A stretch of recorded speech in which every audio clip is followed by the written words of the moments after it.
Hello प्यारे बच्चों, चलिए स्टार्ट करते हैं क्लास 10th एक्सरसाइज 13.1 का क्वेश्चन नंबर 7 देखते हैं बच्चों क्या दे रखा है। स्टेटमेंट पे चलते हैं।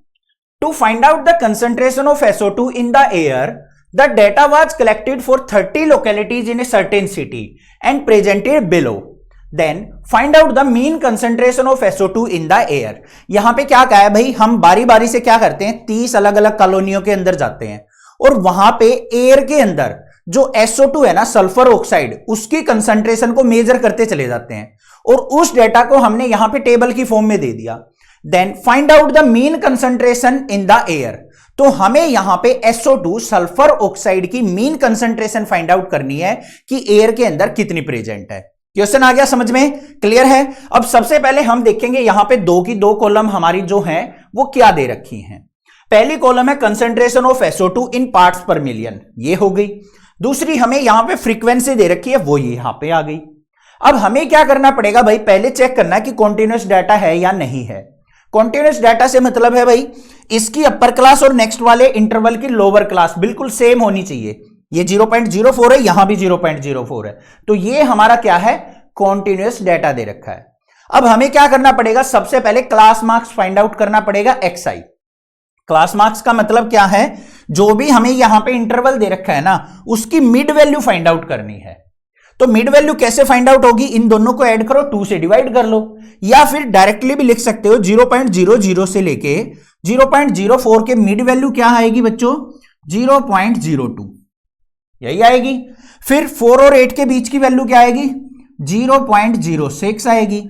फिर यहां पे बात करेंगे तो 0.10 आएगी, फिर 0.14 आएगी, फिर 0.18 आएगी और फिर 0.22 आएगी।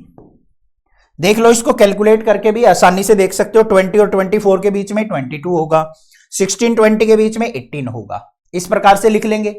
अब हमें क्या करना है, यहां पे मीन फाइंड आउट करना है। मीन का मतलब क्या है, x bar is equal to किसके होगा, sigma XI FI divide by sigma FI। Clear बात। न्यूमरेटर में हमें XI FI की मल्टीप्लीकेशन करके सम निकालना है और डिनोमिनेटर में हमें फ्रीक्वेंसी का सम चाहिए। तो सबसे पहले इजी काम फ्रीक्वेंसी का सम देख लेते हैं।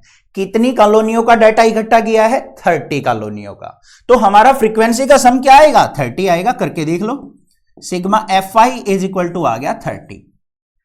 फिर हमें XI और FI की मल्टीप्लाई करनी है, ये हमारी क्या है, FI फ्रीक्वेंसी। तो 4 की और 0.02 की मल्टीप्लाई करूंगा तो क्या आ जाएगा, 0.08 आ जाएगा। फिर 9 की और 0.06 की करूंगा तो 0.96 जा 54 होता है तो 54 आ जाएगा। फिर 10 की 9 से करेंगे तो 0.90 आ जाएगा। 14 2 जा क्या होता है 28 तो 0.28 आ गया। फिर 18 4 जा क्या होता है 72 तो 0.72 आ गया। 22 2 जा क्या होता है 44 तो 0.44 आ गया।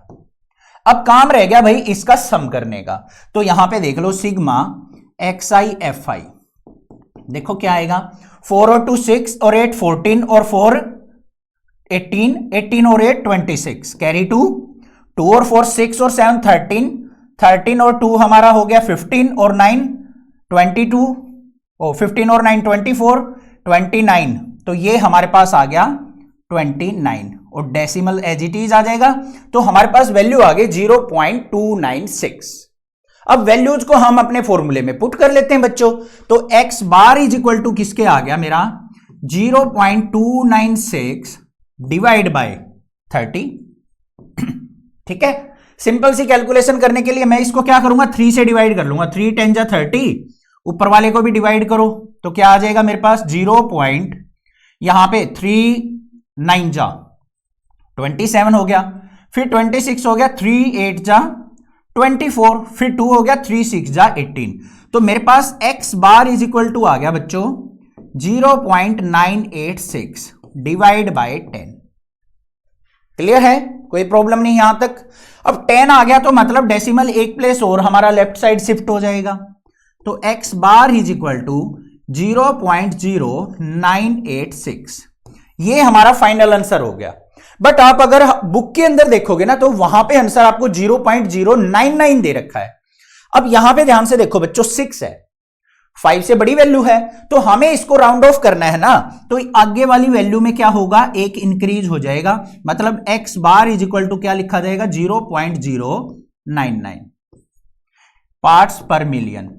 ये हमारी आ गई concentration of SO2 in the air of 30 localities. Clear हो गया क्वेश्चन, समझ में आ गया कैसे करना है। अगर यहां पे 6 से और 5 से बिलो वैल्यू होती, 4 होती, तो हम इसको लिख देते 0.098 लिख देते, फिर आगे एक इंक्रीज नहीं करते। ये तरीका होता है हमारा राउंड ऑफ करने का। चैनल को सब्सक्राइब, वीडियो को लाइक जरूर करना, ज्यादा से ज्यादा शेयर करना। Thank you students for watching this video.